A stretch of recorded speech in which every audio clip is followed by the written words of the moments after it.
Olá, bom a todas e a todos. Eu sou Marcos Olender, um dos coordenadores gerais do quarto simpósio científico do ICOMOS Brasil e primeiro simpósio LAC.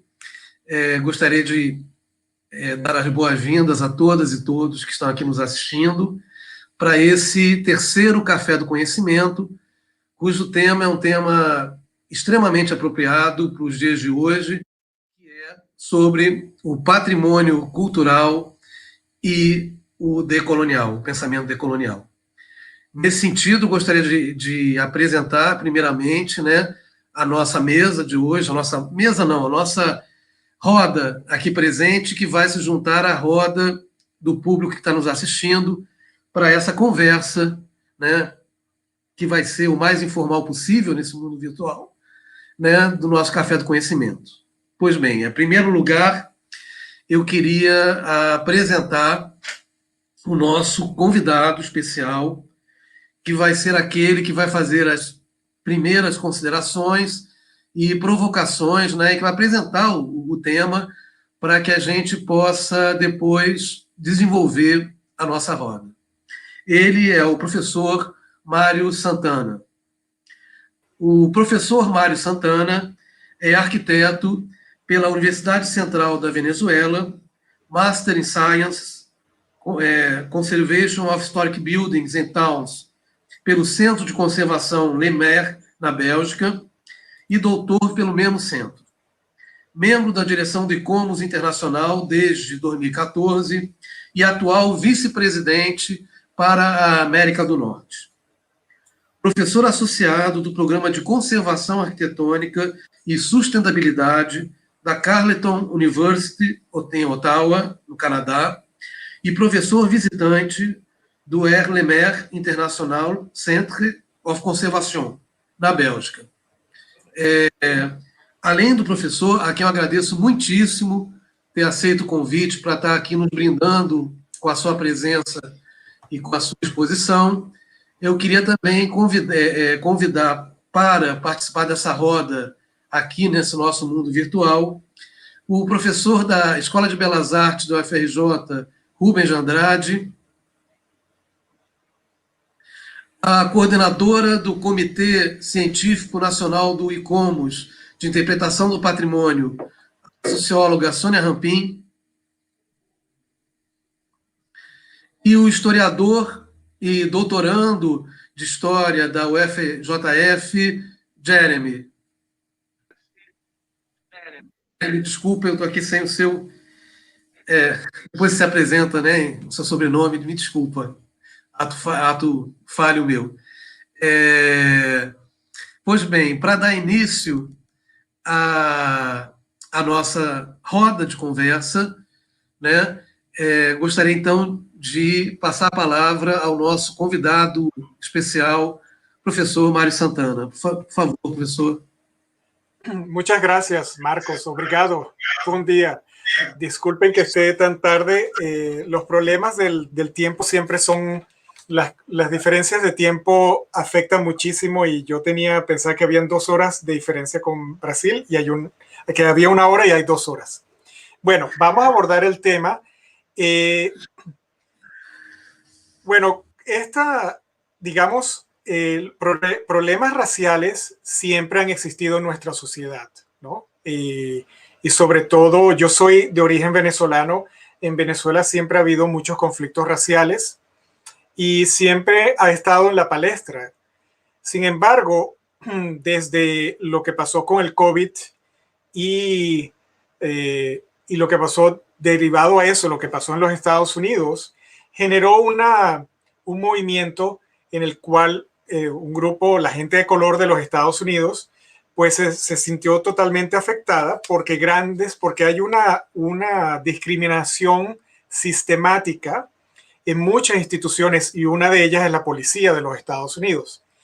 Y cuando hablamos de discriminación sistemática, estamos hablando que está arraigado a la organización y entonces cuando la organización hace todo tipo de políticas, esas políticas están cargadas con ese problema racial. El mundo del patrimonio no está exonerado de ese problema de racismo sistemático. Yo me siento que soy una persona muy privilegiada porque tengo un color de piel claro, vengo de clase media alta, tuve oportunidades de hacer estudios en Venezuela, en Bélgica y ahora soy profesor en Canadá. Tengo un pasaporte venezolano, pero tengo un pasaporte belga porque me hice Bélgica cuando estuve en Bélgica, entonces tengo muchísima libertad como persona para viajar, los belgas no necesitamos visa, etcétera. Entonces, que yo hable de que en mi organización no hay una discriminación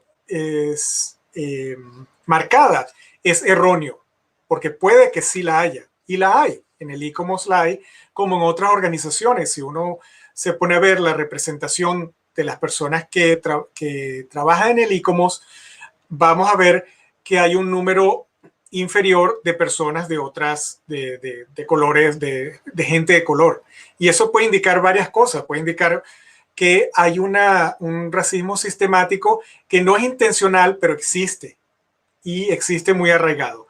Ahora bien, ese debate también ha llevado a otros debates de las comunidades indígenas acerca de la memoria, del impacto hacia su civilización, de la colonización, que se ve muy afectado en nuestro continente y en muchas áreas. Yo pienso que el diálogo es muy importante y uno debe más escuchar que asumir, ¿no? Yo como persona, porque mis antepasados vinieron de España y migraron a Venezuela, fueron colonizadores, obviamente que me tengo que sentar a escuchar, ¿no? Ahora bien, hay muchos otros, hay un ejemplo muy interesante que de hecho mi hija me mencionó, es el fuego, ¿no? Por ejemplo, si si tenemos una casa que está con fuego, un monumento que tiene fuego, que se está quemando, nos vamos a enfocar en apagar ese fuego. Pero no vamos a decir, no, esa casa está en fuego, pero muchas otras casas pueden estar quemándose. No, vamos a enfocarnos en ese problema. Entonces yo pienso que el ICOMOS y el patrimonio nos debemos enfocar netamente a esas comunidades que se ven afectadas y escucharlas. Yo sé que en Brasil hay muchísimos problemas con las comunidades indígenas. No soy un experto en ello, pero lo sé.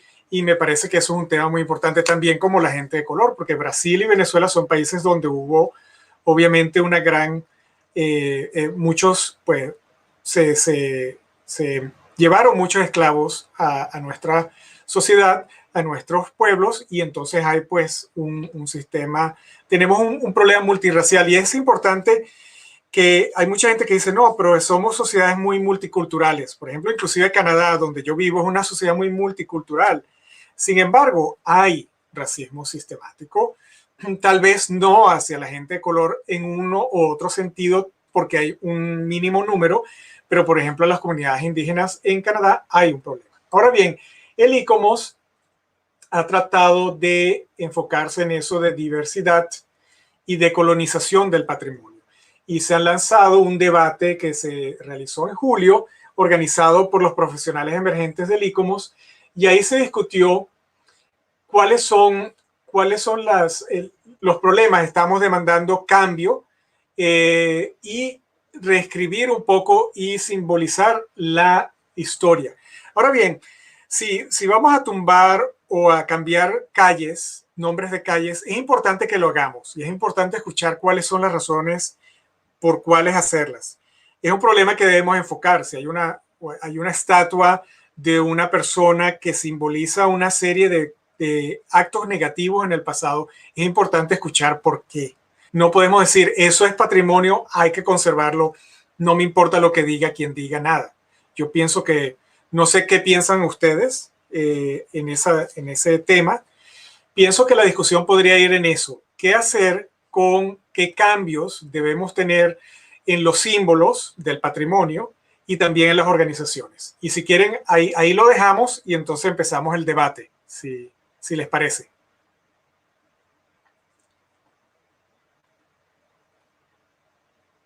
Peraí.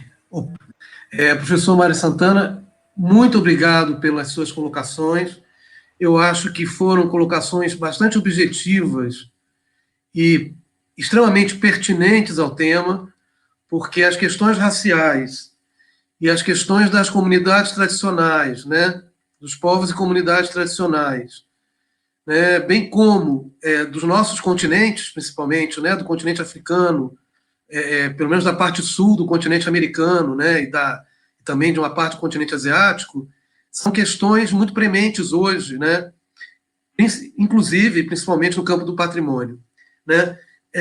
Eu queria passar a palavra para os nossos outros convidados, mas só pontuar algumas coisas rápidas. Primeiro, reforçando que as questões colocadas para o professor Mário Santana foram super pertinentes, e o que mostra essa pertinência é o desconforto que essas questões trazem.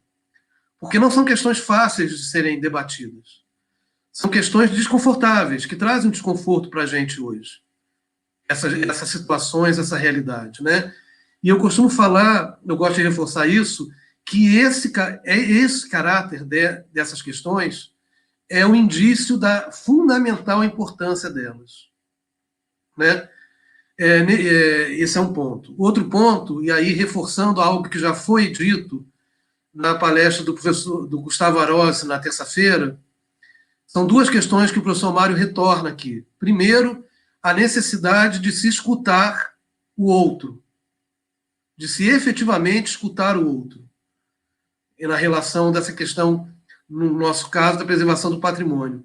E segundo, uma questão que eu já reportei ontem, vou reportar hoje de novo, que foi muito interessante, que na palestra do professor Gustavo Arossi, uma participante, né, perguntou para ele, né, colocou para ele a questão de que, mas descolonização do patrimônio isso é muito, vamos falar de outro termo, esse termo é meio complicado, né?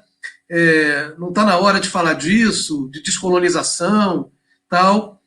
E aí, com muita propriedade, o Gustavo Arossi respondeu para ela o seguinte: qual o termo que você quer? Esse é o termo mais brando que eu tenho, porque os outros seriam exploração, opressão, domínio, dominação, né? O termo mais brando que eu tenho para a gente abordar esse assunto é descolonização do patrimônio, né? Então, para mostrar como é um tema fundamental, é um tema extremamente importante. Falando isso, né, tecendo esses primeiros rápidos comentários, vou passar o que interessa, que é ouvir os nossos convidados e depois também ouvir nosso público, né, que espero que sinta-se também na roda e que possa expressar suas ideias também. Queria passar a palavra, então, alguém quer começar ou eu? Sônia? Então, eu vou passar a palavra à socióloga Sônia Rampin, né, uma das nossas convidadas, por favor. Bom dia para todo mundo. É um prazer estar nessa mesa, nesse café, né? A ideia do café é bem bacana, né? Que a gente fica mais numa conversa e trazendo, né, nossas experiências, o que a gente trabalha da nossa vida, para discutir as questões, como num café mesmo. Então, queria parabenizar muito a organização do ICOMOS desses momentos. Tem sido muito bacana. Bom, meu nome é Sônia Rampin, eu sou socióloga, né, como o Marcos já falou, eu estou no IFAM desde o concurso 2006, né, há 14 anos, e trabalho na área de educação patrimonial. E no ICOMOS eu estou na coordenação do Comitê Científico de Interpretação, que na primeira reunião nós já mudamos o nome dele, né? Nós mudamos para Comitê Científico de Interpretações e Múltiplas Narrativas, já pensando que o nome pode trazer muita coisa, né? E lembrando um pouco da fala do encontro de ontem, né, que Marcos mediou, foi muito interessante a forma como os convidados trouxeram e começaram a dizer como as palavras têm esse peso e como que uma prática colonizadora traz a pretensa homogeneização de conceitos e de palavras, né? Então, acho que é disso que a gente está falando, de pensar que essas formas eurocêntricas, né, de pensar o mundo, ela traz também uma atitude colonial, né, diante do conhecimento. E essa colonialidade do saber, ela acaba interferindo no nosso tema, né, na construção das políticas de patrimônio, né? Então, eu acho que quando o professor Mário traz essa provocação, né, é um pouco dessa questão do silenciamento também, que o professor Boaventura de Souza Santos chama de epistemicídio, né, das formas de conhecer que foram silenciadas, que foram negadas, né? Então, acho que essa construção das políticas de patrimônio, elas trouxeram no seu bojo, né, enfim, com tudo que foi colocado ontem também, na live de ontem, a questão da construção da política de patrimônio, né, de um ponto de vista e de uma gênese europeia, eurocêntrica, ela traz o discurso celebrativo, né, da colonização. E esse discurso celebrativo acaba abstraindo um ponto fundamental, que é a violência, né? A violência, a barbárie física e, sobretudo, simbólica, então, dessas epistemologias, dessas formas de conhecer, né? Então, isso trouxe consequências absurdas, assim, né, em relação a esse silenciamento. E também o problema dessas políticas de patrimônio pensadas numa base de colonialidade, trazer a ideia de única memória nacional, né, como se a memória nacional trouxesse, a palavra memória nacional acabasse trazendo todas as memórias, as identidades, né, e acaba minimizando práticas de resistência social, de afirmação de grupos, de comunidades, da sua existência, da sua forma de ser e de estar no mundo, né?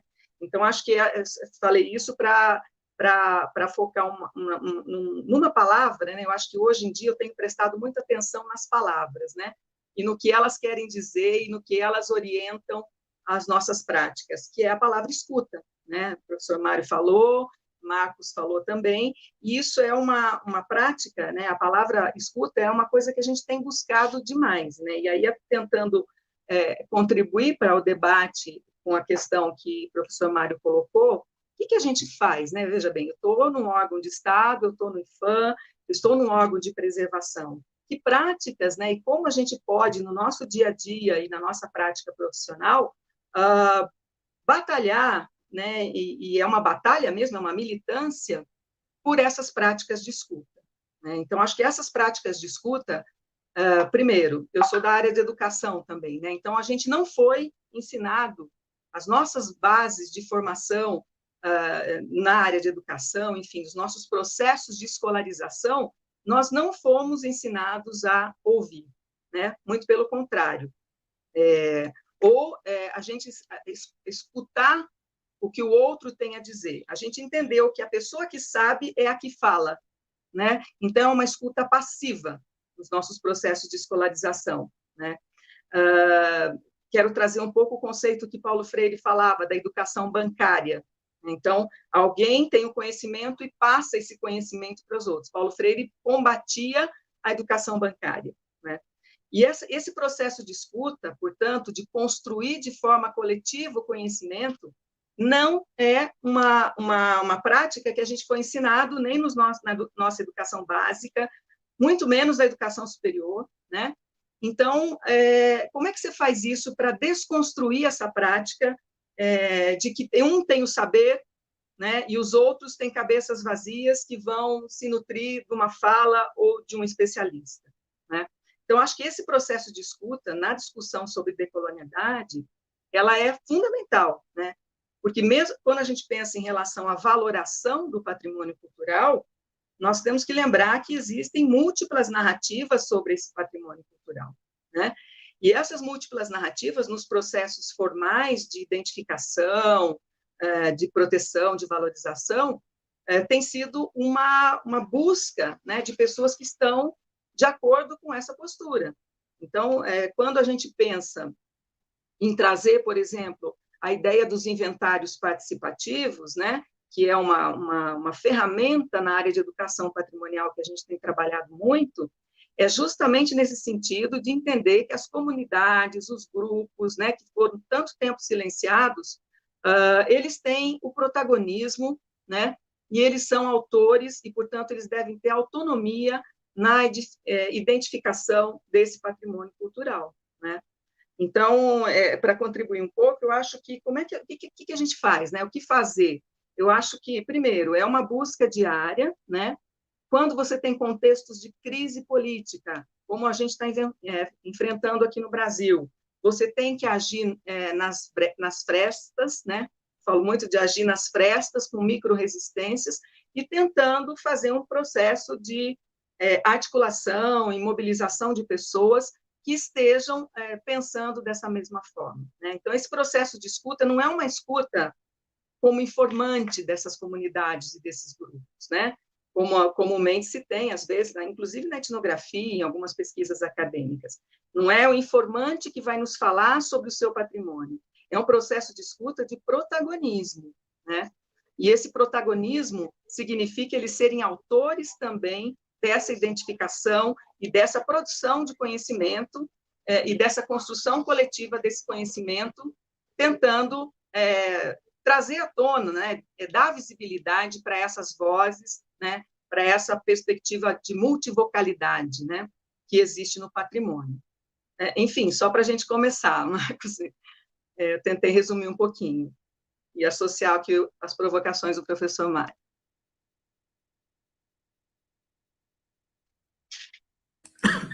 Muitíssimo obrigado, Sônia. Eu sabia que, ao te convidar, que as suas contribuições vão ser fundamentais, né, pela tua experiência de vida e profissional, né, na área do patrimônio, né. Queria passar a palavra agora ao professor Rubens de Andrade. Olá, Marcos. Primeiro, bom dia às pessoas que estão nos ouvindo, e é realmente uma satisfação poder estar aqui com todo mundo, né, com os colegas que estudam e que discutem questões dessa ordem do patrimônio. E achei muito oportuno tanto as questões trazidas pelo professor, ouvidas lá do Canadá, e da colega Sônia, que tocou em pontos muito sensíveis dessa discussão que estamos tendo hoje. É realmente uma satisfação estar aqui com todo mundo. Opa, desculpa, gente. Então, é importante a gente se dar conta de que o que temos em curso hoje, não acredito que só no Brasil, mas numa esfera mundial, é uma tentativa, ainda entendo como uma tentativa, mas uma tentativa de longa duração, que vai nos indicando caminhos e novos aportes, novos no sentido de que buscamos uma outra maneira de pensar a lógica do patrimônio, e tentamos, com isso, desenhar outros marcadores para que nós possamos seguir adiante e tentar entender como essa herança que veio de nós, seja ela boa ou ruim, a questão também não é criar um juízo de valor, se ela tem coisas que não vão nos oferecer bases fundamentais para seguir adiante, se devemos jogar fora ou devemos retê-la.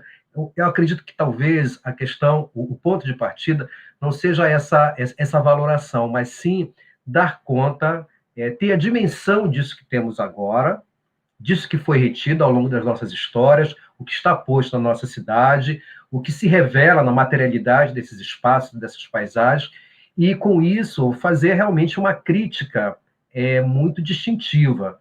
Quando a colega chama atenção, a Sônia chama atenção dessas multivocalidades, dessas plurivocalidades, é interessante perceber que a academia, sobretudo, ela vem se movimentando, acredito eu, há muitas décadas nesse sentido. O que talvez falte, pelo menos aqui no Brasil, é uma maior sensibilidade, talvez, dos agentes políticos, no sentido maior, em termos de leis ou de estruturas educativas que nos ajudassem realmente a furar essa película que ainda nos deixa, em muitos momentos, arraigados a certos sistemas, a certas lógicas de leitura de mundo, que vão nos oferecendo, ou nos indicando caminhos para pensar isso que a Sônia acabou de chamar a atenção da gente, de não exercitar a escuta. Então, talvez é nesse sentido que essas conversas, esse café aqui e todo esse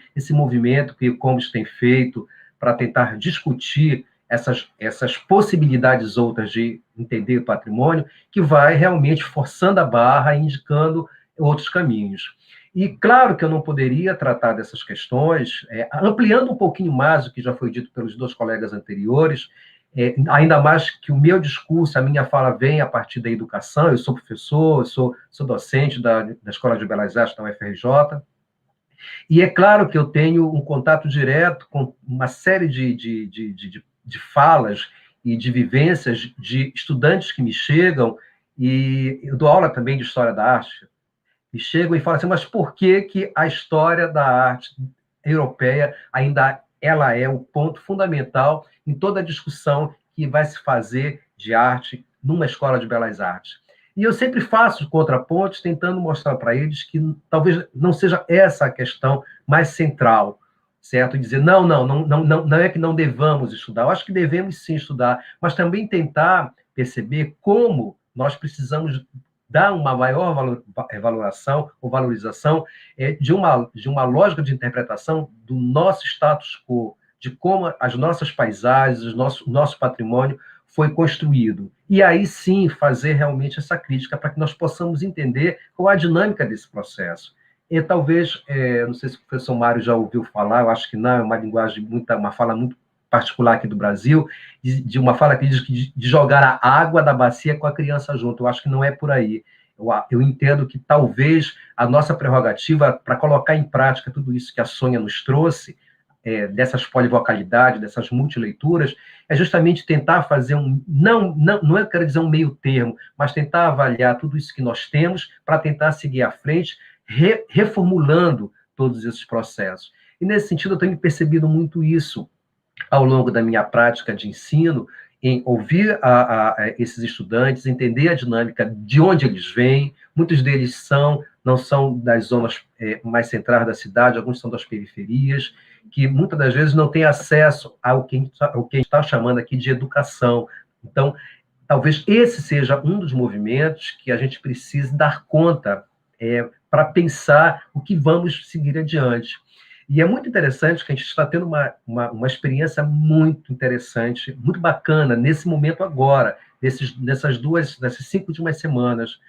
O programa de pós-graduação ao qual eu faço parte, que é o programa de arquitetura, o PROARC, ele construiu, com a ajuda de outros colegas, uma disciplina que ela está sendo aberta e difundida através do YouTube para discutirmos as novas ideias sobre patrimônios, a partir de conceitos que não abrem mão do que nós temos como base, certo? Daquilo que foi construído ao longo do século XX, mas tentando apontar outros sinalizadores para o que vem por aí, justamente tentando, digamos assim, valorizar uma leitura, um padrão que talvez não seja o padrão europeu, anglo-saxão, mas sim algo que esteja ao sul, né, do globo, né, tentando entender como essas dinâmicas de populações, como ainda há pouco foram ditas, né, populações que têm a sua estrutura cultural apagada, ou então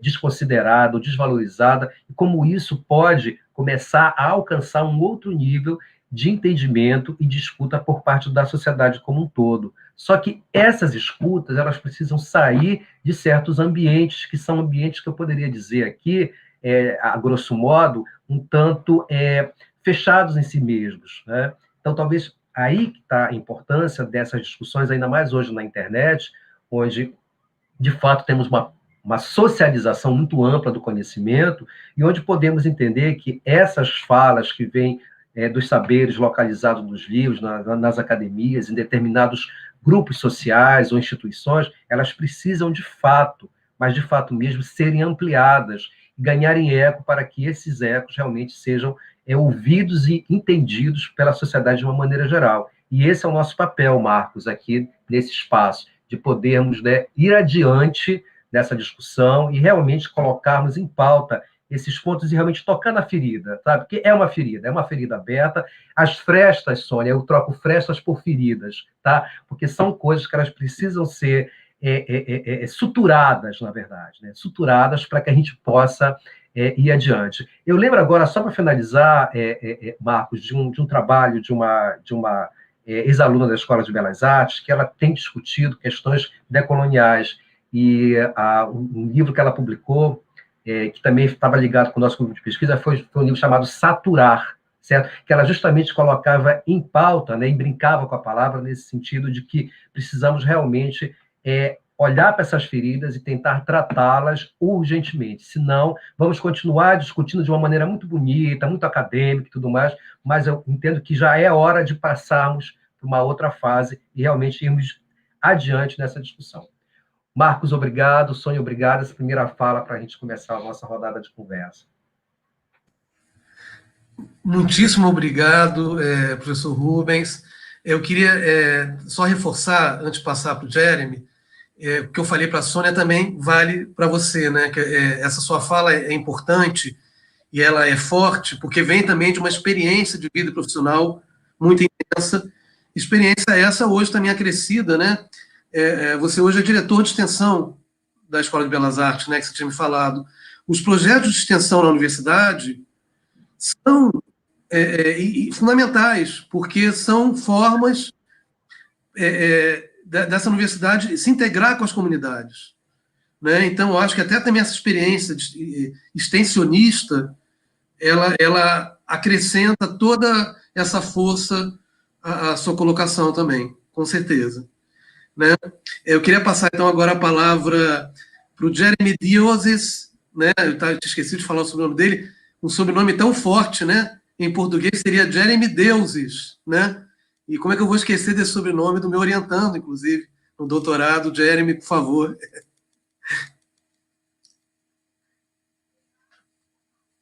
Está sem microfone, Jeremy.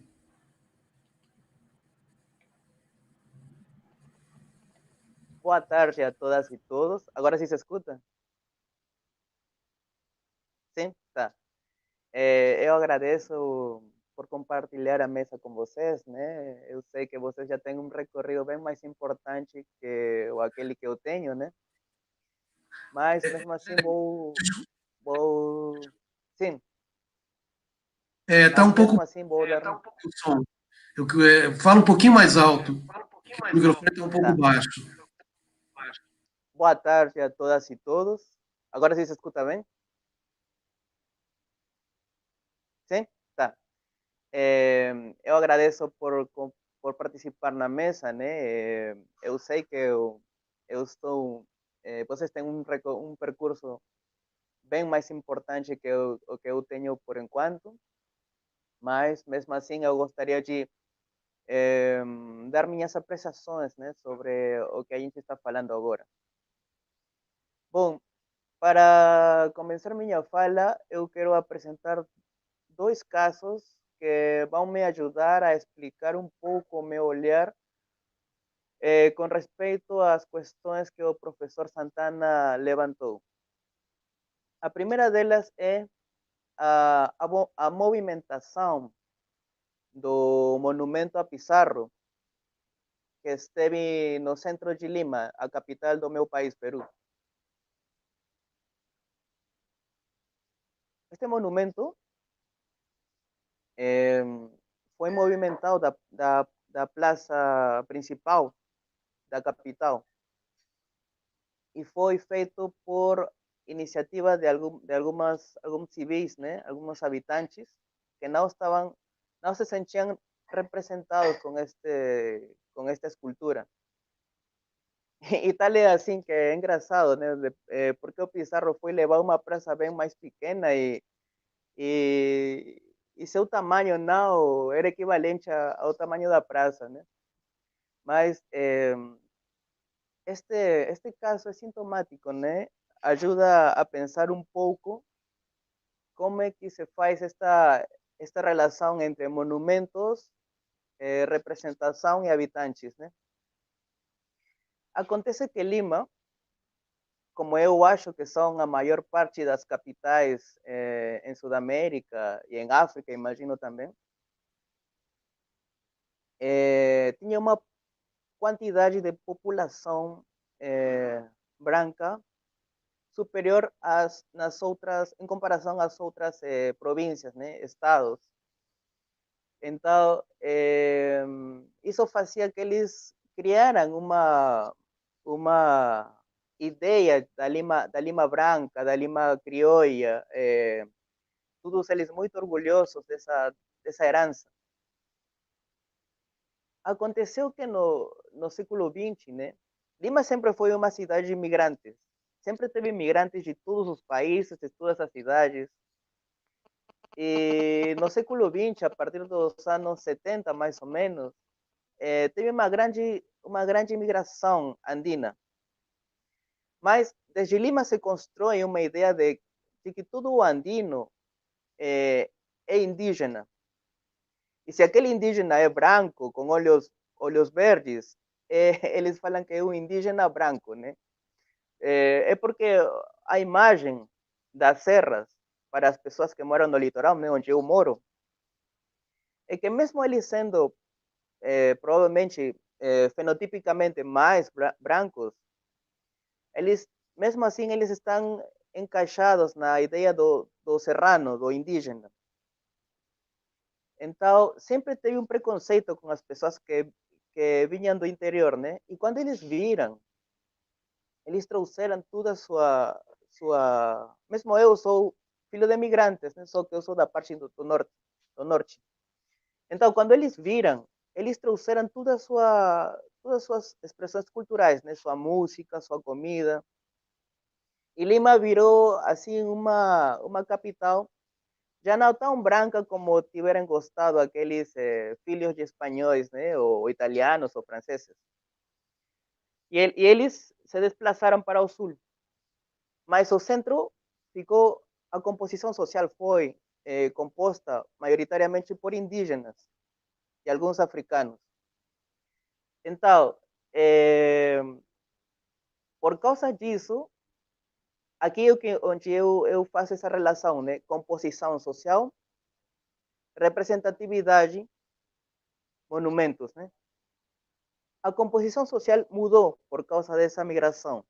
Então, como essa composição social mudou, o monumento a Pizarro já não representava mais aquela sociedade. Então, ele foi levado a uma outra parte. Esse é o primeiro exemplo. E isso nos leva a uma seguinte discussão. Que coisa nos representa, né? Que coisa nos representa? Eu acho que as mudanças na composição social vai determinar isso. E por outro lado, isso coloca em questão o seguinte, né? Só um minuto, por favor.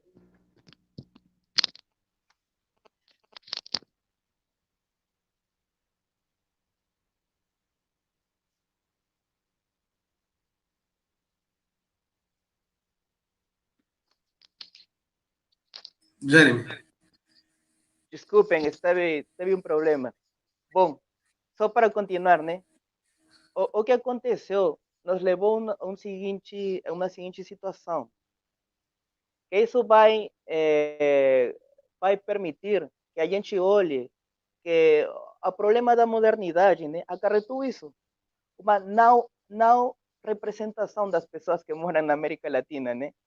Eu percebi isso quando fui ao Brasil, né? Quando eu cheguei no Brasil, uma vizinha minha me falou assim o seguinte, né? O Brasil está composta maioritariamente por pessoas brancas. As minorias são negros e indígenas. Eu fiquei...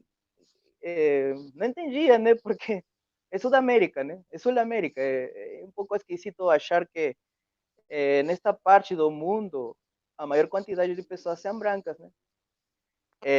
E depois eu fui percebendo, né? Que na verdade era uma fala, um discurso. Como falou ontem a Cassi, né? A América foi criada no imaginário, né? Um imaginário. E Lima tem seu imaginário, Imagino que a mesma coisa Rio de Janeiro e outras partes deste continente. Né? Então, a primeira reflexão sobre isso é que a modernidade cria esse problema, né? Que não existe uma representação. Isso vai levar a acontecimentos, como falou o professor, né? Que as pessoas procurem destruir alguns monumentos. Então, aí a gente tem que pensar o seguinte: primeira coisa, escutar a eles, né? O que está acontecendo, que coisas eles pensam. E o seguinte, olhar para a estrutura, né? O que está fazendo a estrutura onde a gente age com nós? Nos representa, as instituições estão fazendo as coisas certas como para que a gente se sinta representada. Essa mais que uma afirmação, é uma pergunta, né? Que a gente teria que explorar. E o seguinte caso é a cidade onde eu moro. Lima, a cidade onde eu moro foi construída há 60 anos. Mas esta cidade foi construída em função a Lima, porque Lima, como eu já falei, nos anos 70, teve uma migração muito forte de pessoas que vinham das províncias do Peru, do interior do Peru, que a gente chamaria do interior. Eu não gosto muito desse termo, mas... Bom, foi assim. E Ventanilla, que seria em português janelinha, foi criada em função para conter as pessoas que já não podiam morar em Lima, porque a quantidade de pessoas era muita, né? O que aconteceu? A gente chegou aqui, né? Criou algumas memórias, mas mesmo assim foi difícil. Um caso semelhante como Brasília, né? Uma cidade criada sobre a nada. Mas o interessante deste caso que eu queria falar é que perto da minha cidade, na verdade dentro da minha cidade, mas para a parte já que faz divisa com o Callao, a gente tem o que a gente fala de huacas. Huaca é um vocábulo quechua, é uma linguagem local, que faz referência ao sagrado. Então, são o que ocidentalmente se conheceriam como templos, né?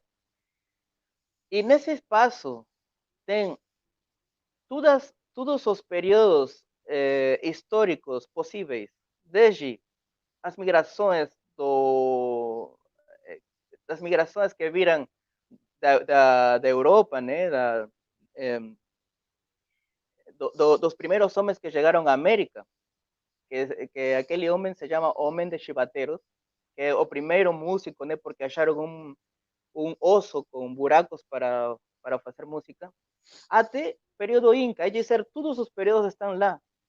Mas, inacreditavelmente, um grupo de criminosos, né, que foram pagos por uma construtora, levaram maquinária e destruíram pirâmides nesse complexo arqueológico. Aqui, de novo, o que aconteceu com essa construtora? Eles só pagaram uma pequena penalidade, tipo assim, 10 mil reais. E eles saíram liberados de toda a culpabilidade. Então, aqui, de novo, mais que nos perguntar sobre o que acontece, por que eles fazem, né, aquelas protestas e querem tirar alguns monumentos, a pergunta seria: que coisa acontece com a estrutura, né? As leis, as instituições, os governos locais, o governo central, né, a presidência. Que coisas, como é que está constituído isso? E minha primeira pergunta, minha primeira afirmação é que a modernidade europeia está inserida em esses espaços e por causa disso que a gente faz certas coisas, né? As pessoas têm essas expressões de violência ou não compreendem o valor desses restos arqueológicos, né? Então, o problema maior, segundo os exemplos que eu já di, é a modernidade europeia, né, que está instaurada, está inserida nas leis, na estrutura de governo, em todos os governos, na mentalidade das pessoas. É por isso que é muito importante olhar a estas pessoas, o que está acontecendo, né? Como que eles pensam, como que a gente tem que escutar, como falou a professora, né? A gente tem que escutar muito a eles, mas também tem que reparar na estrutura de como está, perdão, na estrutura social, né? Como é que está instaurada os governos, as leis e tudo isso, porque tudo isso faz tem a ver, tudo isso vai criar o que a gente está vivendo agora. É só isso, obrigado. Jeremy, muitíssimo obrigado. Né? Como falei, eu tenho a convivência cotidiana com o Jeremy, agora mais virtual, né, Jeremy? Que ele voltou para a cidade dele no Peru, né?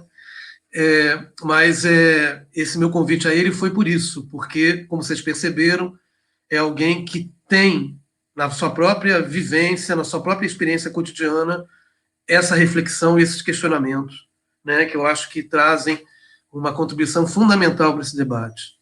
Eu vou passar agora a segunda rodada, e eu acho que aí o que vocês falaram já é material importante, né, para essa segunda rodada, para os outros também falarem um pouco, mas eu vou acrescentar, já que o nosso tempo não é tão longo assim, algumas questões que vieram do público e algumas questões também, e algumas considerações que eu vou fazer provocativas também, algumas provocações. Primeiro, eu gostaria de responder, né, vem uma pergunta para mim, né, então eu gostaria de responder essa pergunta e depois eu passo às considerações. O Vilmar Souza me perguntou, né, a partir desse contexto todo que foi colocado aqui, qual tem sido a atuação do ICOMOS na disputa de narrativas entre o Cais do Valongo e o Memorial do Holocausto no Morro do Pasmado, no Rio de Janeiro. Né? E essa pergunta é uma pergunta que assombra a gente, na verdade, desde o ano passado, né? Desde o simpósio científico, o terceiro simpósio em Belo Horizonte, né? No qual essa questão era premente, no qual estava a ponto, né, de se efetuar a construção desse memorial, que parece que acabou acontecendo. Acabou acontecendo, esse memorial está sendo construído. E para mim, pessoalmente, é uma questão que me cala fundo, vamos dizer assim, ou que me grita fundo, né, falando o contrário, porque eu sou da comunidade judaica do Rio de Janeiro. Né? Meu pai era sobrevivente do Holocausto. Eu não conheci metade da minha família, porque a metade da minha família, né, minha família de poloneses, né, morreu na Segunda Guerra Mundial, vítima do Holocausto. Mas eu sou contrário à construção desse memorial do Holocausto, pelo mesmo motivo que entendo os meus colegas de ICOMOS. Não que e aí, quero levantar duas questões e ir para o caso do Valongo. No que diz respeito ao memorial do Holocausto, o primeiro ponto que me preocupa muito é algo que o sociólogo alemão Andrea Hussen já coloca, que é a inflação de memória. Que, em vez de provocar, né, uma atenção a certas memórias, torna meio que gratuito essas memórias, né? E ele cita, inclusive, a proliferação, por exemplo, de memórias da Segunda Guerra ou do Holocausto no mundo todo, que, em vez de chamar atenção, podem chegar a banalizar a própria memória do Holocausto. Essa é uma questão. No caso do Rio, a questão não é nem essa, porque o Rio, efetivamente, como São Paulo, por exemplo, tem uma comunidade judaica muito forte e cuja presença da memória do Holocausto é muito forte. Então, caberia um memorial do Holocausto no Rio.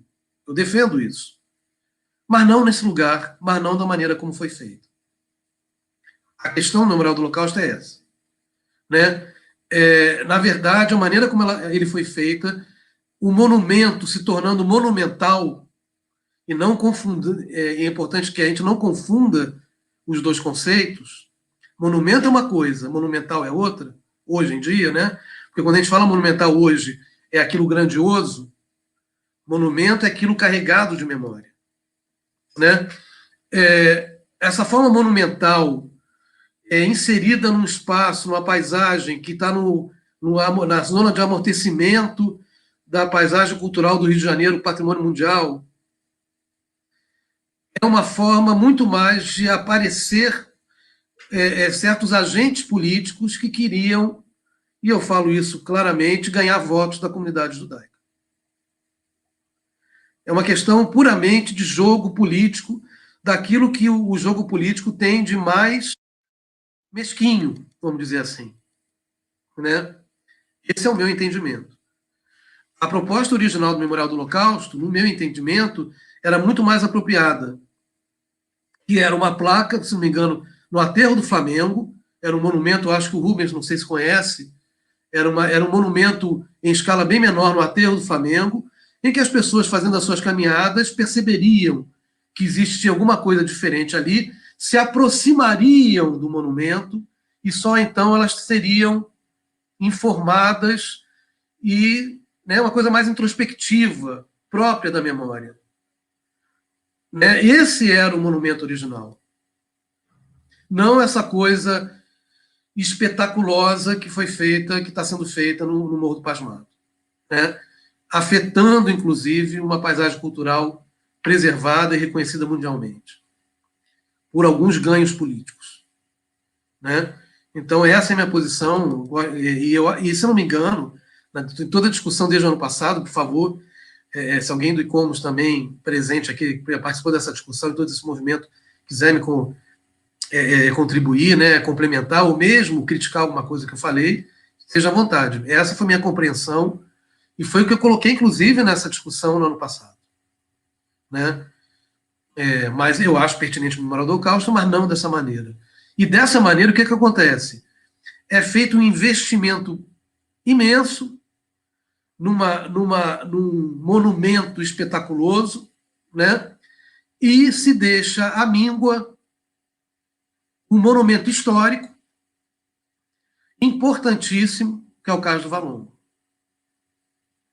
né? Que precisa de manutenção, precisa de cuidados, que precisa de ser tratado e ser enfocado, né, de forma muito mais digna, né, e fica abandonado, né, quando é fundamental. O caso do Valongo é um dos monumentos históricos, no meu entender, brasileiros, mais importantes que a gente tem. Pelo que ele representa, colocando aquilo que o Jeremy Joseph colocou, né, da questão da representatividade. Né? Tanto que ele é um sítio de consciência, né, de memória. Né? Ele foi classificado como patrimônio mundial, como sítio de consciência. Né? Mesma categoria de Auschwitz, do campo de concentração de Auschwitz. Porque eles são correlatos. Né? A tragédia que foi a escravidão no mundo, né, é uma tragédia que a gente não pode mensurar, tão grande. A tragédia do Holocausto também é nenhuma tragédia é mensurável e comparável uma à outra. São tragédias, né? São holocaustos, são genocídios, são todos eles terríveis. São todos eles de dores profundas. Então, o caso Valongo necessita de ser muito melhor cuidado do que tem sido. Né? No meu entender, se não o nosso principal monumento, um dos nossos principais monumentos, nesse sentido, de ter a memória dessa dor, né, que é fundamental que a gente preserve para a gente aprender com o passado. Né, que falta muito. Né, a gente eu falei isso ontem, né, o Brasil é um país que não acertou as contas com o passado, nem com a escravidão, nem com a ditadura militar. E por isso perdura no Brasil tanto o racismo estrutural, quanto certas opiniões políticas que não dão, né, a importância que tem que ser dada à ditadura militar como tragédia política nacional. Eu só queria, eu não sei se eu respondi, Vilmar, mas essa é minha... Eu que agradeço, eu acho que essa pergunta é fundamental, agradeço muito. E aqui, né, para outras contribuições nessa roda. Vou passar, então, agora também a palavra para os nossos membros da roda, e eu queria também algumas provocações, né, rápidas. Todos falaram em escuta. Eu mesmo já tinha falado, né, quando coloquei a posição do Gustavo Aros, né, na necessidade de se escutar o outro. Nesse caso, a escuta provoca um desconforto, volta ao conceito de desconforto, porque e eu queria, nesse sentido, que o professor Mário Santana, Rubens, todos respondessem, né, se colocassem em relação a isso, porque a escuta desses outros, a nível mundial, significa não só dar o espaço para eles falarem, significa a gente ter o ouvido preparado para escutar. Escutar não é ouvir. Escutar é outra coisa. E nesse sentido, e talvez isso que cause desconforto nos nossos companheiros do e-commerce na Europa, uma parte deles, eu acho que uma parte é sensível a isso já, com certeza, com o próprio, né? Eu acho mas numa parte é que para se escutar os outros é necessário a desconstrução da perspectiva atual de patrimônio europeu. Que ainda é construída desde o século XIX, com algumas retificações, do ponto de vista do colonizador. Então, essa é a minha provocação para a roda de conversa. Vamos ao resto da nossa turma da roda, que está do lado né, fora do computador, né, mas que faz parte da roda também. Aqui. A Laura Lage fala, né, eu acredito que devemos falar a realidade, pois a palavra carrega um discurso ideológico. Conseguimos perceber em análises narrativas. Então, não acho que devemos amenizar, por via da palavra, algo que foi e é pesado. Ao reproduzir isso, corroboramos com o não encarar o problema, ou encará-lo parcialmente. Nessa linha do conceito de desconforto. Né? A Laura continua nessa linha. O Marcelo, apenas uma consideração ao Rubens, né? É um elogio, né?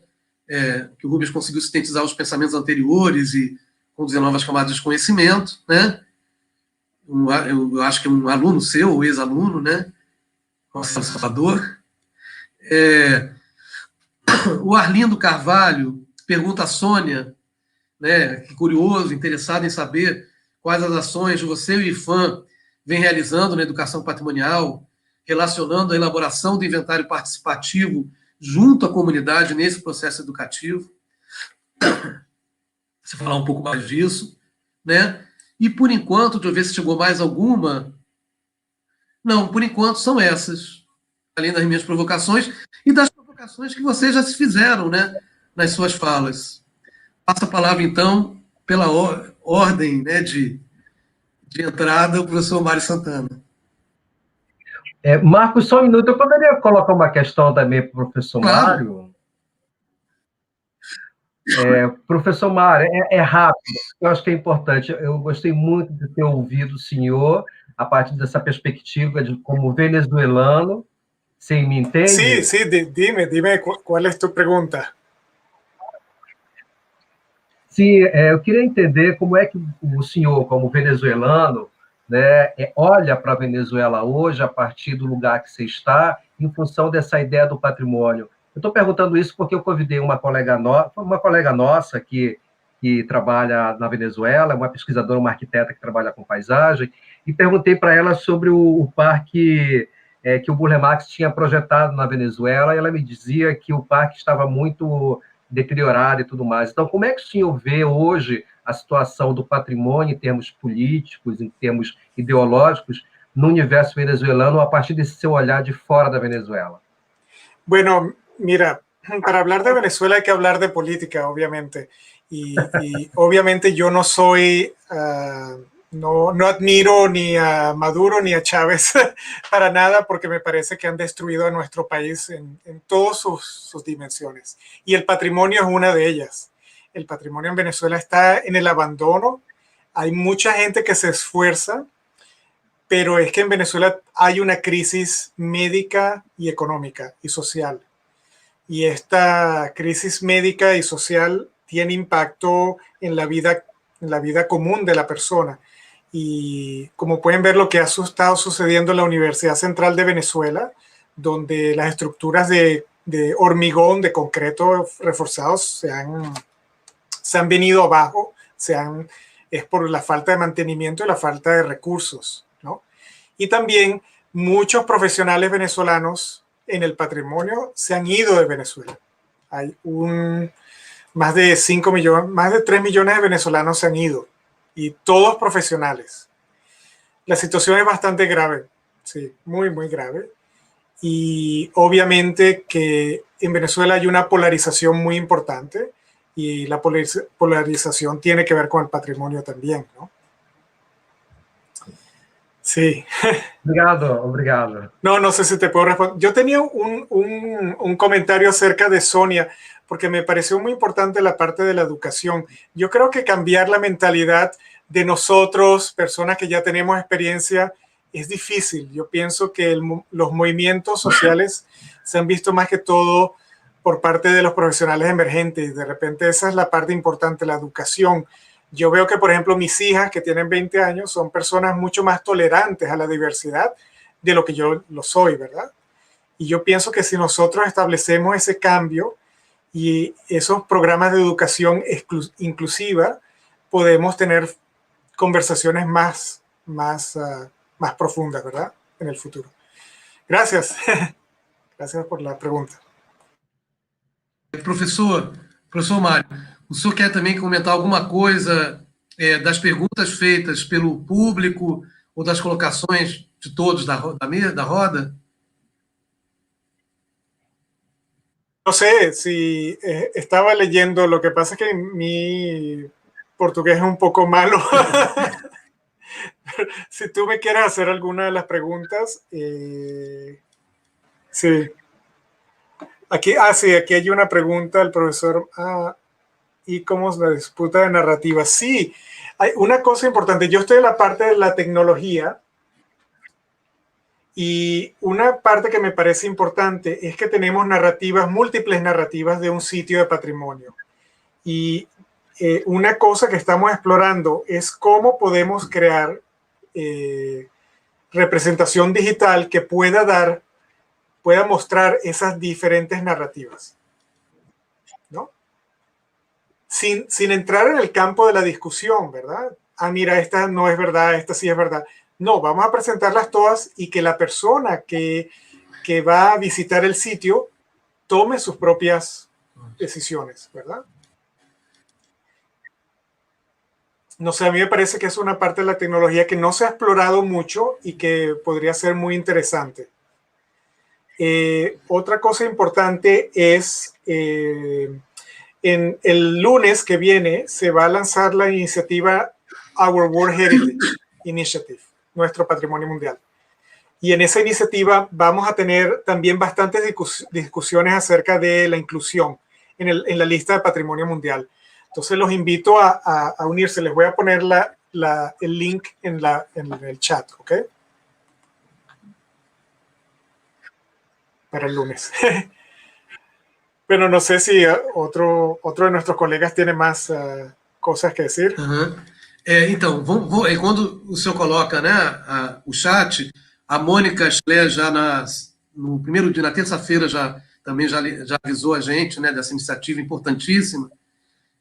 Mas enquanto o senhor reforça, né, colocando o chat, eu passo a palavra, então, quem quer continuar na roda agora? Rubens, Sônia? Então, Sônia, vamos lá, Sônia. A ordem inicial, continuar seguindo a roda. Gente... Eu posso fazer o que o Marcos tinha dito, que eu podia provocar também, Marcos. Então, claro, vou todos podem provocar. Provocar a Sônia também, como eu provoquei o professor Mário. porque assim, eu achei importante fazer essa pergunta para o Mário, porque a gente sempre faz uma leitura através das mídias, através das informações, que necessariamente elas não dão conta do dado real com relação à situação a qual vivem alguns países que têm certos sistemas de estruturação política que às vezes fogem ao nosso entendimento. Então, foi bom ter ouvido o professor. E eu também, Sônia, eu achei muito bacana a maneira, na narrativa que você trouxe para a gente, para pensar, inclusive, eu anotei aqui essa questão dessa descolonização, e, de uma certa forma, eu senti que havia uma questão aí que envolvia o aspecto da elitização do conhecimento. Porque me parece, quando você está falando em educação, em construir narrativas outras, que saiam um pouco desse ambiente mais fechado, que acaba sendo um pouco nosso, não é mesmo? E quando o Hollander chamou a atenção desses projetos de extensão, que a gente está na universidade, que são projetos que buscam fazer arcos, né, com determinadas camadas da sociedade, a gente, inclusive, estava fazendo algo nesse sentido, né, em regiões aqui de Caxias e tudo mais, que é uma tentativa justamente de sair de certas bolhas e entrar em outras, né, que também são bolhas, né? Então, eu queria que você falasse um pouquinho, compartilhasse com a gente, nessa trajetória que você tem desenvolvido no estudo e nos trabalhos no IFAM, como é que a gente poderia, não é uma pergunta, mas para no teu descolonizar, então, deselitizar essa conversa sobre patrimônio, porque me parece que ainda é um palavrão para grande parte dos nossos grupos sociais que não têm acesso à educação e ao conhecimento, como a gente tem aqui nesse grupo que está presente. Sônia, antes de você falar, só queria lembrar vocês, a gente entrou atrasado, então a gente vai ter um tempo a mais, mas esse nosso tempo se esgota daqui a 15 minutos. 10, porque depois o pessoal tem que se preparar para a entrada das sessões da tarde, né? 15 minutos a mais. E só lembrar que esse site que o professor Mário colocou, o lançamento desse movimento, mais do que projeto, né? Ele se dará na segunda-feira, às 9 horas de Brasília, tá? Para quem está no Brasil, às 9 horas de Brasília. Sônia, por favor. Tá. Vou tentar ser breve, tá, gente? Porque é muita coisa. Aqui daria mais uma live, mais um seminário e 1000 discussões. Bom, eu estou no campo da educação patrimonial, então eu vou tentar cruzar um pouco tudo que vocês falaram, trazendo um pouco essa reflexão sobre a educação patrimonial, né? É muito comum a educação patrimonial ser vista como um processo instrutivista, conteudista, né, onde as pessoas dizem para as outras o que é o patrimônio e tudo mais. Então, existe hoje, né, muitas pessoas, não só dentro do IFAM, mas nas universidades, instituições da sociedade civil, que entendem a educação patrimonial como processos de mobilização social. E aí que passa pela escuta. Não tem como não passar por essa escuta. A escuta, a gente não tem que escutar porque a gente é democrático, porque a gente precisa escutar porque é mais eficaz para a construção coletiva de uma leitura da realidade e do conhecimento, né? Eu acho que é isso que dá a diferença quando você fala em escuta sem ser mais uma palavra da moda, ou mais uma palavra que está em debate, né, nas universidades, enfim, no nosso campo de conhecimento. A escuta, ela é eficaz, né, se a gente quiser fugir desse modelo mais elitizado do conhecimento. Se a gente quiser fugir de processos colonizadores e que silenciaram epistemologias, né? Então, acho que a escuta ela é necessária, ela é fundamental se a gente quiser, de verdade, levar à frente um processo de construção coletiva do conhecimento do mundo e que seja amplo no sentido de incluir, né, a multiculturalidade. Porque uma coisa é você entender que existe a multiculturalidade, as pessoas falam isso, tá, mas como é que você, de fato, dá um protagonismo para essas visões de mundo, para esses jeitos diferentes de estar e ser no mundo?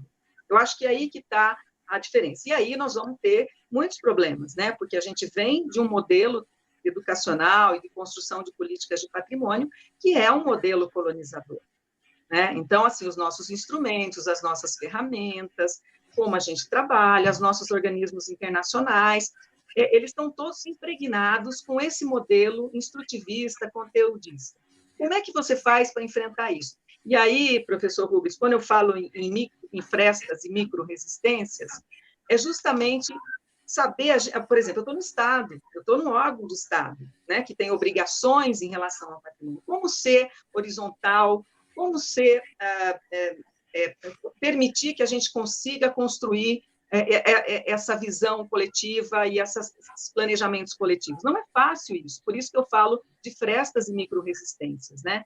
Então, eu acho que a busca, e aí isso está aliado à militância que a gente tem na defesa do direito à memória e do direito ao patrimônio, né? A gente não é só um técnico, um especialista que está dentro do IPHAN, a gente faz isso também, defende as políticas de patrimônio, trabalha com as políticas de proteção, mas não é só isso, porque a gente tem uma postura visceral, né, que é defender o direito à memória e ao patrimônio dessas pessoas, porque o patrimônio, ele pode ser usado como recurso, a minha amiga Cláudia Leal sempre fala isso, né, o patrimônio usado como recurso, como estratégia de um enfrentamento de um mundo que se coloca como única possibilidade, né, o mundo do consumo, né, o mundo da compra, o mundo do capitalismo.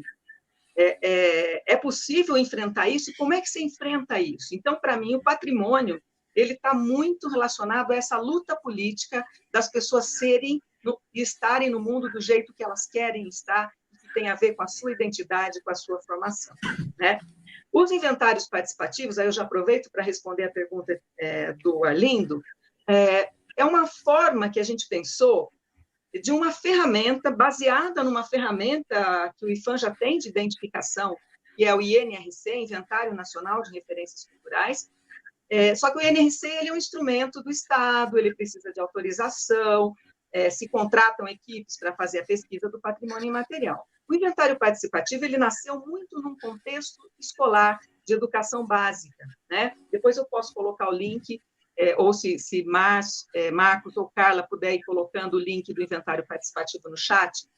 Ele nasceu num contexto que a gente queria colocar o tema do patrimônio na educação básica do país e em escala. Como fazer isso fugindo da ideia de que existe um material didático único e um jeito único de se trabalhar patrimônio, justamente numa realidade tão diversa, com tantos contextos culturais que a gente tem.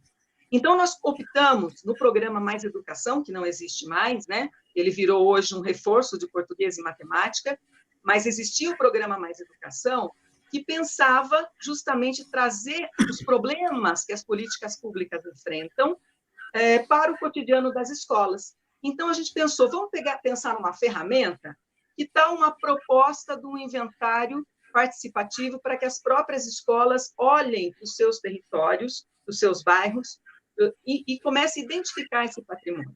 Então, essa foi uma ação da gente para o contexto escolar, como uma atividade educativa, onde o que importava era o processo.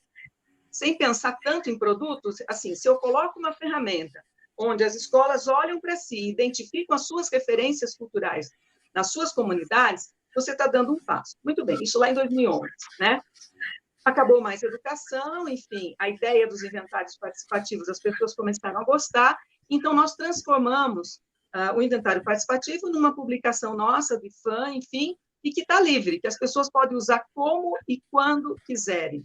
Nessa perspectiva, entendendo que esses grupos e que essas comunidades são protagonistas para identificar, para inventariar e para produzir conhecimento sobre essas referências culturais, sobre esse patrimônio. Então, o inventário participativo é muito nesse sentido, ele é de uso livre. E a gente tem notícia de 1000 usos dele, desde comunidades indígenas que montaram um museu comunitário com ele, até projetos de extensão em algumas universidades. Também, por exemplo, um exemplo que eu gosto muito, e gostaria de botar no chat aí, se o Marcos conseguir também colocar, que é a realização do inventário participativo no centro de São Paulo, na região do Minhocão, levado a cabo pela Rede Paulista de Educação Patrimonial. Eles identificaram os grupos sociais que moram ali no centro de São Paulo, e quem são esses grupos sociais? Que lutam contra a transformação do elevado Costa e Silva, né, num parque, estilo Highline, de Nova York, entendeu? Sendo que os moradores falam, não, a gente quer ficar aqui. Quem são esses moradores? Trabalhadores pobres do centro, população LGBTQI+, né? Artistas de rua, enfim, identificaram esses grupos sociais com o inventário participativo e perguntaram a eles quais são suas referências culturais. E o trabalho é muito lindo, ele está sistematizado num dossiê de 300 e poucas páginas, onde a comunidade LGBTQI identificou como forma de expressão o vocabulário pajubá, que é o vocabulário, né, do LGBTQI+, onde os movimentos sociais de luta por moradia identificaram, por exemplo, o saber fazer a luta como saber, né? Então, eles anotaram isso, tem lá a identificação que a ocupação de edifícios, enfim, para a luta para a moradia não é uma tarefa fácil, é um saber do movimento social, né? Enfim, artistas de rua, imigrantes que chegavam. Então, o inventário participativo, como ele não é não precisa de uma autorização do IPHAN para acontecer, as pessoas podem contar com ele e o processo em si já é muito bacana, porque é isso, mobilizar as pessoas em torno da ideia de patrimônio e de referência cultural, mas ele pode gerar produtos, como gerou lá no Minhocão, né? Então, eu acho que esse processo de escuta, portanto, é um processo de mobilização social, né? E não é a história de dar voz, gente, ninguém dá voz a ninguém, né? Eu acho que é de dar visibilidade a essa voz que já existe, que tem anos e anos de resistência e de lutas sociais, né? Então, o inventário participativo tem sido usado livremente. Agora, nós, no IPHAN, também fazemos ações com ele. No projeto da candidatura das 19 fortificações brasileiras a patrimônio mundial, nós estamos usando os inventários participativos nas cidades onde as fortificações estão inseridas. Por exemplo, já tem uma publicação disso. Em Recife, né, nós fizemos uma parceria com a Secretaria de Educação no município de Recife e Itamaracá e usamos, durante o ano letivo de 2018, os inventários participativos com a pergunta: quais são as referências culturais, os seus patrimônios nesse território? Onde está a fortificação? O que é a fortificação para você? Qual é a ressignificação dessa fortificação para vocês? E nos surpreendeu demais. O livro também pode ser colocado no chat, né? Chama Educação Patrimonial no Contexto das Fortificações de Pernambuco, Novas Velhas Batalhas, né? Onde a gente justamente perguntou, se a gente fala de um universo léxico de luta, munições, enfrentamentos, né? Quais são as lutas, enfrentamentos, munições dessas comunidades que estão em área de vulnerabilidade social lá em Recife e Itamaracá? Quais são suas lutas, né? Então, isso faz parte também do que a gente entende do território onde estão as referências culturais, entre elas a fortificação, o Forte do Brum e o Forte de Orange. Então, é um trabalho muito bacana, porque isso que eu falo das frestas, entende, Rubens? Quer dizer, quando você traz um tema tão colonial, né, como fortificação, um tema tão colonial e militar como fortificação, e consegue trazer as pessoas desse território para entender o ressignificado dessa fortificação, aí sim a gente está trazendo essas pessoas num processo de escuta. O resultado desse trabalho, né, a gente vai fazer em vários estados, nos 10 estados onde estão as fortificações. Mas um já está publicado pelo IPHAN também, está lá para download do nosso site, que é esse que a gente fez lá em Pernambuco. Não dá para eu falar mais disso, mas só indico. Então, eu acho que é isso, né, gente? O uso do inventário participativo para responder o nosso convidado também da roda, né, o Arlindo. Ele é usado dentro do IPHAN, mas ele é muito usado fora do IPHAN, do jeito que as pessoas quiserem e acharem que é estratégico na luta política delas. Sônia, agradecer muito e falar assim, a gente tem pouquíssimos minutos para os outros membros da roda aqui presentes, que também já façam suas considerações finais, se quiserem responder alguma dessas provocações. Eu queria só fazer duas provocações rápidas. Primeiro, reforçar aquilo que eu também já tinha falado, e que muitos falaram aqui, Mário, Sônia, Rubens, eu acho que todos falaram, que é quando a gente tem um problema de escuta, geralmente o problema está em quem tem um ouvido, quem está escutando, não em quem está falando. Eu acho que a Sônia acabou de falar isso aqui. A gente que não está escutando. Por isso que eu falei a questão do incômodo do pessoal europeu, porque quando a gente fala em escutar, eles vão ter que reconstruir o ouvido deles, né? Muitas vezes, para conseguir escutar, porque ninguém na América Latina, na África, deixou de falar. Né? Uhum. O problema é de escuta, não de fala. Muito bom, Sônia, eu acho que isso reforça muito. E a outra provocação que eu queria fazer é, para o ICOMOS, ou para os comitês de ICOMOS, de pensar, de repente, quem sabe, um seminário sobre decolonial, um seminário sobre a descolonização do patrimônio cultural. Né? Vamos pensar nisso. Né? Quem sabe? Eu coloco a ideia e a provocação para a gente pensar, refletir sobre. Sobre esses interesses, Sônia, se você não conseguir acessar o chat da gente aqui, manda para agora, porque eu coloco aqui, que eu coloco para o povo aqui, tá bom? Enquanto os colegas vão falando, eu vou entrar. Isso. Então é isso, gente. Estamos já na hora. Desculpe, Rubens e Jeremy. Rubens. Eu só quero agradecer. Eu acho que a Sônia, acho que ela usou bastante o tempo no sentido de esclarecer as questões que precisavam ser esclarecidas. A gente realmente tem um tempo curto, a gente tem que saber, né, lidar um pouquinho com o tempo, mas eu acho que ela foi muito, muito feliz no que ela trouxe, então acho que não há nada mais a ser acrescentado nesse sentido. Agora, eu acho que é importante a gente olhar, fazer já que é provocação, né, fazer uma foto dessa tela aqui e ver quem está aqui na tela, né? Já que se falou em se fazer propostas de discutir questões decoloniais, é importante termos aqui outras pessoas, né? Não estou dizendo aqui nessa tela, mas nas próximas telas, já que a discussão é sobre questão de branquitude, né? Então, talvez precisasse dar uma reverberação maior nesses discursos todos que Sônia trouxe, né? Dessas escutas todas que foram colocadas, que elas realmente saiam dos papéis, saiam dos protocolos, saiam dos encaminhamentos, e realmente elas ganhem a cidade, ganhem as ruas, porque, no fundo, a sensação que a gente tem é que a gente está fazendo sempre trabalho muito sério sobre isso, mas, às vezes, é muito no contexto da retórica, e essa retórica ela precisa sair lá e ir para a rua, né? Então, eu acho interessante quando a Sônia falou da questão do LGBTQ+, etc. Então, porque é isso que tem que vir. A gente tem que ter transexuais aqui falando, tem que ter negros falando, tem que ter todo mundo falando, indígenas, porque é assim que a gente vai desconstruir esses nossos discursos. Talvez seja uma fala um pouco ácida minha nesse sentido, mas você falou logo no início que a palavra foi branda que foi usada, né? Então tá bom, então vamos chamar esse pessoal para vir falar aqui, né? E sair mais da questão da tecnocracia, da coisa mais, digamos assim, mais verticalizada, porque é o que de fato é o que acontece nesses fóruns, né? Eu ia passar uma mensagem hoje num grupo para falar isso, que como a internet está mudando esse sistema. Estamos deixando de falar das nossas bolhas, dos nossos círculos, dos nossos grupos acadêmicos, e todo mundo está começando a participar dessa conversa. E eu acho que é aí, Sônia, que todas essas conversas, todos esses grandes projetos que nós temos e as bandeiras que nós levantamos, é que elas vão realmente ser acionadas nas ruas.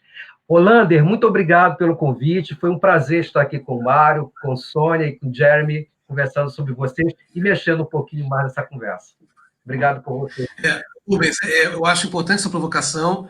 É só informar que a gente tentou, nessa discussão, dar uma representatividade. Ontem, por exemplo, na mesa, né, da descolonização do pensamento conservacionista, a gente teve a presença de um representante, né, de um povo indígena, né, do povo tucano, e o Clemente Acassi, que é um professor, um pensador da Costa do Marfim. Né? Vamos para as próximas, agora a gente vai... Sim. E que hoje você sabe como é que foi, né? A gente teve hora, e realmente essa representatividade falhou hoje, mas foram problemas que você testemunha de última hora que a gente teve, porque a gente tentou também. Mas são marcadores, Marcos, porque eu vi... Sim. Eu vi eu acho fundamental. Mas eu acho que isso tem que ser dito também, né, para a gente lembrar que a gente precisa muito ainda para ir além. E já é um esforço. Não, eu acho fundamental. Desculpa te interromper, eu acho fundamental. Eu acho que isso que você falou, essa provocação, eu não estou justificando. Eu acho que se a gente não conseguiu substituições que efetivassem a representatividade, algum problema tem. Ou com nossos contatos, ou com essas representatividades ainda no meio da preservação. Sim. É isso mesmo. Essa provocação é super justificada, não estou... Muito pelo contrário, concordo plenamente com você. Jeremy. Obrigado, Marcos. pessoal, bom, eu só queria adicionar uma pequena parte do que já foi dito, né? Que essa questão de não escutar também é estrutural, faz parte do projeto político da modernidade europeia, né? Só uma pequena relembrança. Os países latino-americanos foram chamados só na parte final das reuniões feitas pelos organismos internacionais, né? Depois dos anos 72, do 1972. O 2000, os países asiáticos tombaram seus sítios e existe uma prioridade com esses espaços. Mas por que são os asiáticos? Porque eles estão no domínio do capitalismo, né? Que mais uma vez, o capitalismo faz parte daquele projeto político da modernidade europeia, né? Um discurso político, o capitalismo, da modernidade europeia. Então, a América Latina sempre vai ficar por detrás disso, e isso é estrutural, isso também se estende nas universidades e nos governos locais de nossos países, né? Então, o que tem que fazer, pelo menos eu, desde meu olhar, né?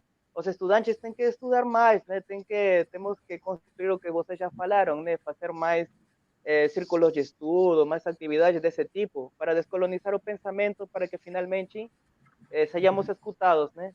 Porque isso não vai vir desde lá de arriba, não é conveniente para eles, né? Não é conveniente para os europeus, para os asiáticos, né? Então, por isso que eu acho isso, né? Que os estudantes, os professores, temos que tentar construir alguma coisa, né? E fora disso, só agradecer a vocês, né? Como eu já falei, vocês têm um percurso bem maior com relação ao meu, né? E obrigado por tudo.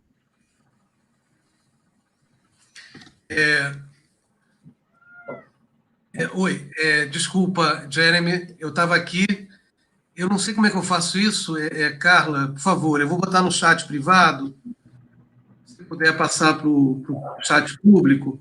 Desculpa, Jeremy, que eu estou aqui te ouvindo, né? Eu acho que colocou coisas também fundamentais e que vão nesse nível da escuta, né? E da participação da representatividade, né?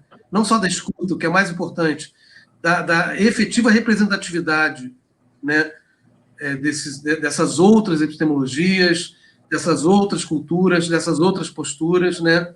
Dessa construção coletiva da preservação do patrimônio, mas eu estava, ao mesmo tempo, tentando resolver a questão da informação para o público do site que a Sônia aqui tinha passado para a gente, mil desculpas. Só uma coisa, esse link aí são de todas as publicações do IFAM que estão disponíveis para download, tá? Lá você encontra o inventário participativo e essa publicação de Pernambuco também. O inventário do Minhocão eu não consegui aqui, mas se você colocar REPEP no Google, Rede Paulista de Educação Patrimonial, você já vai encontrar o site, ali tem o resultado do dossiê do Minhocão. E eu queria, então, agradecer muito a todos. Finalizar, eu acho que com a provocação do Rubens, de novo, eu acho que a gente tem que sempre procurar, né, aumentar as representatividades, concordo plenamente. Se a gente não consegue, por algum motivo, de última hora, é falha nossa, é porque falta ainda essa representatividade na área do patrimônio. A gente tem que buscar sempre que ela aconteça, né? Então, é isso, né? A gente ter essa discussão sempre a mais representativa, a mais inclusiva possível, né? Professor Mário, o senhor queria também comentar alguma coisa? Sí, de hecho quería comentarles que, digamos, como yo dije, la parte de la educación es muy importante. Sin embargo, debemos hacer modificaciones en nuestras instituciones que sean inmediatas. Para darles un ejemplo, el ICOMOS el US ICOMOS, el ICOMOS de los Estados Unidos, inmediatamente después del movimiento del Black Matters, inició una iniciativa para aumentar el número de miembros de su comité ejecutivo, para que ese comité ejecutivo albergara personas de color y personas de las naciones indígenas en los Estados Unidos. Es una acción concreta, porque es decir, es muy importante que hablemos de inclusión, etcétera, pero es importante tomar decisiones directas de cambio. Yo pienso que en el e-commerce internacional todavía esos cambios tienen que darse, no se han dado, y debemos asegurar que hayan cuotas de participación en nuestros organismos, y pienso que son cosas que, porque como hay una discriminación institucionalizada en todos los niveles, debemos garantizar que haya una cierta de medidas concretas las cuales garanticen un nivel de inclusividad. Es importante, sin ser un poco más matemático que quedarnos en la idea de, tú sabes, hacer reuniones y todo eso. Para decirle una cosa a los compañeros y específicamente también a Jeremy, importante participar en el e-commerce es que uno se da cuenta lo cercano que somos a la mentalidad de otros, como la gente en Europa, mucha gente en las Américas, mucha gente en África, en Asia, porque la gente que se une al e-commerce por lo general es un poco más amplia que mucha otra gente. Sin embargo, sí, existe una negación de una u otra manera en Europa a la parte de la discriminación. Yo tengo nacionalidad belga también, como dije. Yo viví 17 años en Bélgica y fui agredido, un poco discriminado, ¿no? Como lo fueron mis hijas, mi esposa, etc. Y cuando yo confrontaba esa situación a mis amigos en Bélgica, muchos de ellos no entendían, porque ese concepto para ellos es distinto, ¿no?, que para nosotros en muchos aspectos. Y también vemos en Latinoamérica que la discriminación pues existe, y me gustó la parte de Jeremy hablando de la inmigración hacia la ciudad de Lima, me pareció un buen ejemplo. Y bueno, estoy muy feliz de haber participado, y me disculpo de nuevo por haber estado tarde. Y bueno, esperando tener más discusiones con ustedes. Les recuerdo que Our World Heritage Initiative se va a lanzar, es interesante si quieren participar. Y bueno, muchas gracias y muito obrigado e suerte. Professor Mário, muitíssimo obrigado. Eu acho que o senhor trouxe também uma questão importante, talvez, para se há um problema de representatividade no próprio e-commerce, uma política afirmativa no e-commerce seja necessária, né? A gente pensar isso no próprio e-commerce, para que a gente aumente essa representatividade. Pode ser o caminho, né? Como acontece em várias instâncias já, em instituições brasileiras, a gente pensar isso no e-commerce também. Quero agradecer muito as suas colocações, as suas considerações, as suas provocações nessa roda, fundamentais para mover essa roda de hoje, né, da gente, como também foram as provocações do professor Rubens, professora Sônia, do nosso Jeremy, né, que eu me sinto muito feliz, né, de ter participado desse momento, que eu acho que foi mais um momento produtivo, que fez a gente pensar, refletir, né, trouxe desconforto, né, que é fundamental, né, aquele desconforto positivo, para a gente se mover numa sociedade mais justa, mais democrática e que efetivamente construa uma preservação do patrimônio mais inclusivo, mais democrático, mais justo e mais respeitoso. É isso. Acho que muitíssimo obrigado a que participaram também desse nosso café do conhecimento. Obrigado. Obrigado. E fiquem atentos à programação para próximas atividades. Gracias a todos. Obrigada. Sonia, Rubens, Gracias a todos, gracias, profesor Santana. a Carla. Hasta luego. Obrigado.